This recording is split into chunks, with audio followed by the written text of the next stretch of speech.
કેમ છો ફ્રેન્ડ્સ? સ્વાગત છે તમારું.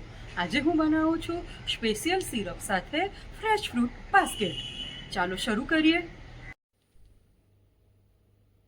સામગ્રીમાં જોઈશે એક મોટું લાલ અને મીઠું તરબૂચ, એક શક્કરટેટી લેવી જેની છાલ ઉકાળીને ટુકડા કરવા, એક બાઉલ લીલી દ્રાક્ષ, એક બાઉલ કાળી દ્રાક્ષ, 6 થી 7 ટેબલસ્પૂન ખડી સાકર જેનો પાવડર કરવો, સ્વાદ પ્રમાણે મીઠું, 4 થી 5 ટેબલસ્પૂન લીંબુનો રસ, 6 ટેબલસ્પૂન તકમરિયા લેવા જેને પલાળીને 1 કલાક રાખી ફૂલાવી દેવા, 8 થી 10 ફુદીનાના પાન, 2 ઇંચ આદુના ટુકડા.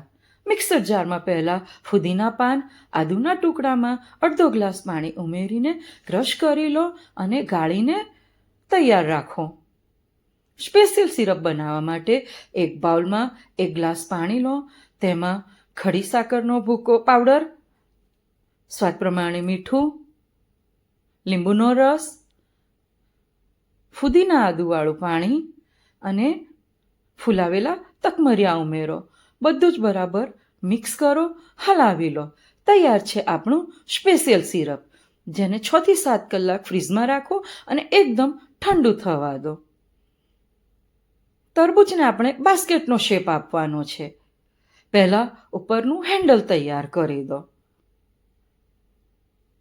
સ્કૂપરથી તરબૂચના બધા જ સ્કૂપ તૈયાર કરો. એક બાઉલમાં તરબૂચના સ્કૂપ બધા ભરી લો. આ રીતે બધા જ સ્કૂપ થઈ ગયા પછી તરબૂચની કિનારી પર વી શેપ આપો. વી શેપ આપવાથી બાસ્કેટનો શેપ બહુ જ સરસ લાગે છે. તરબૂચનું આ બાસ્કેટ તૈયાર થઈ ગયા પછી તેમાં ફ્રૂટ ભરવાના છે.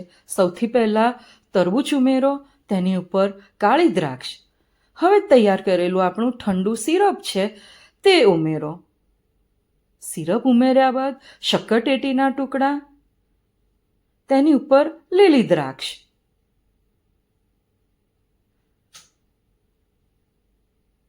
ઉપર ફરીથી હવે સ્પેશિયલ સિરપ. આ જ રીતે ફ્રૂટના લેયર કરતા જાઓ અને સિરપ ઉમેરતા જાઓ. દરેક ફ્રૂટનો પોતાનો સ્વાદ તો છે જ, પણ આપણે જે સ્પેશિયલ સિરપ ઉમેરીએ છીએ ને તેના કારણે ખૂબ જ સરસ લાગે છે. એક પર એક અલગ અલગ ફ્રૂટના લેયર કરતા જાઓ અને સિરપ ઉમેરતા જાઓ. આ રીતે ફ્રૂટ બાસ્કેટ તૈયાર કરો.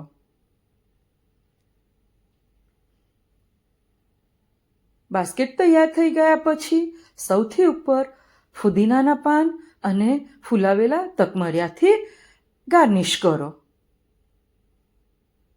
તૈયાર છે આપણું એકદમ આંખોને ગમે એવું અને ગમ્યા પછી તરત જ આપણને ખાવાનું મન થાય તેવું ફ્રૂટ બાસ્કેટ.